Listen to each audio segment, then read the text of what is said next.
আসসালামু আলাইকুম এভরিওয়ান। আমি সোহানা। ওয়েলকাম জানাচ্ছি সোহানাস কিচেনে আরও একটি টক মিষ্টি আইসক্রিম রেসিপি দেখার জন্য। আজ বানাবো কাঁচা আমের আইস ললি। এই ললি আইসক্রিম খেতে কিন্তু অসম্ভব মজা হয়ে থাকে আর বানানো একদমই সহজ। কাঁচা আম ও অল্প কিছু উপকরণে এই মজাদার আইস ললিগুলো বানিয়ে নিতে পারবেন। তো চলুন রেসিপিটি শুরু করি। তো এখানে আমি নিয়েছি 4টা কাঁচা আম। আমগুলোকে আমি ধুয়ে নিয়েছি। এবার আমগুলোকে আমি সিদ্ধ করে নেব। তো পর্যাপ্ত পানি ফুটিয়ে নিয়েছি। এবার আমগুলো দিয়ে দিলাম।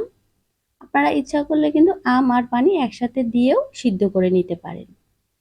তো এবার ঢাকনা দিয়ে ঢেকে আমি অপেক্ষা করব 15 মিনিট। 15 মিনিটের মধ্যেই আমাদের আমগুলো কিন্তু একদম সিদ্ধ হয়ে যাবে। তো ফিরে আসছি 15 মিনিট পর। এই তো ভিউয়ার্স, 15 মিনিট হয়ে গেছে আর এদিকে আমাদের আমগুলো একদম সিদ্ধ হয়ে গেছে। কালার দেখেই নিশ্চয়ই বুঝতে পারছেন। এবার চুলাটা বন্ধ করে আমি আমগুলোকে উঠিয়ে একদম ঠান্ডা করে নেব। এই তো আমাদের আমগুলো একদম ঠান্ডা হয়ে গেছে। তো এর খোসাটা আমি ছাড়িয়ে নেব। এভাবে হাত দিয়ে খুব সহজেই খোসাগুলো কিন্তু ছাড়িয়ে নেওয়া যায়।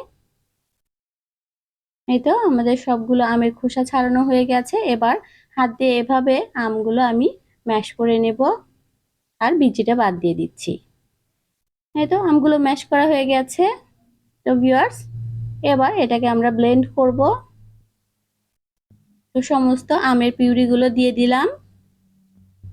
আপনারা কিন্তু ইচ্ছা করলে এর মধ্যে একটু পানিও অ্যাড করতে পারেন। আর দিয়ে দিচ্ছি আধা কাপ পরিমাণ ধনিয়া পাতা, পুদিনা পাতা কুচি। এতে কালার আর ফ্লেভার দুটোই খুবই সুন্দর আসবে। দিয়ে দিচ্ছি আধা কাপ পরিমাণ চিনি। তো চিনিটা আপনারা ইচ্ছা করলে বাড়িয়ে কমিয়েও নিতে পারেন।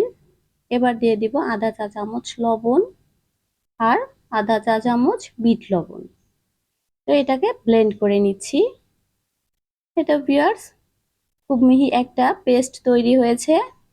আমি আগেই বলেছি ইচ্ছা করলে কিন্তু আপনারা একটু পানি অ্যাড করতে পারেন, তাহলে এটা আরো একটু পাতলা হবে।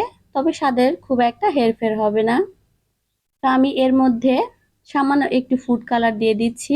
আমার মনে হচ্ছে কালারটা আরো একটু ডার্ক হলে ভালো হয়। এজন্য আমি একটু ফুড কালার দিয়ে দিলাম। আপনারা ইচ্ছা করলে কিন্তু স্কিপ করতে পারেন। তো এখন আমার কালারটা পারফেক্ট মনে হয়েছে।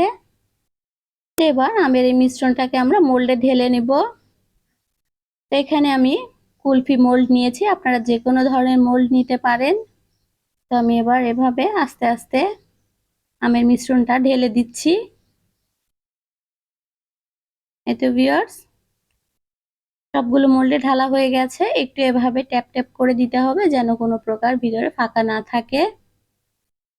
তো আমি একটা করে মোল্ড নিয়ে ফয়েল পেপার দিয়ে মুড়িয়ে দিব যেন কোনো প্রকার ক্রিস্টাল না জমে আর আমাদের আইসক্রিমের যে কাঠিটা দিব সেটা যেন সোজা হয়ে থাকে।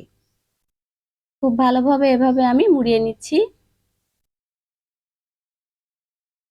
এই তো সবগুলো মোল্ড কিন্তু মোড়ানো হয়ে গেছে। এবার একটা চাকু দিয়ে আমি মাঝখানে এভাবে একটু ছিদ্র করে দিচ্ছি কাঠিটা, তাহলে বসাতে খুব সহজ হয়। এই তো এভাবে আমি সবগুলো কাঠি দিয়ে দিলাম। এখন এই মোল্ডটাকে আমরা 6 থেকে 8 ঘন্টা ডিপ ফ্রিজে রেখে দিব। ইচ্ছা করলে আপনারা পুরো রাতটা রাখতে পারেন। তো ফিরে আসছি 6 থেকে 8 ঘন্টা পর। তো ভিউয়ার্স, প্রায় 8 ঘন্টা পরে আমাদের আইসক্রিমগুলো কিন্তু জমে গেছে। আমি একটু খুলে দেখিয়ে দিচ্ছি। এই তো এবার হাতের সাহায্যে আমি একটু এভাবে ঘুরিয়ে নিব।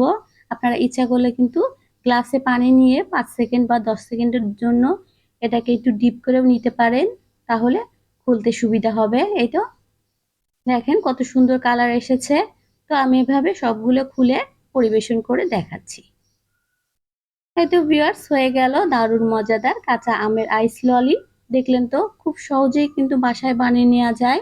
আর বাচ্চারা তো এটা খুবই পছন্দ করবে, বড়রাও কিন্তু এটা অনেক পছন্দ করবে। তো আশা করছি রেসিপিটি ভালো লেগেছে। ভালো লাগলে অবশ্যই বাসায় ট্রাই করবেন। লাইক শেয়ার কমেন্টের মাধ্যমে আমাকে জানাবেন।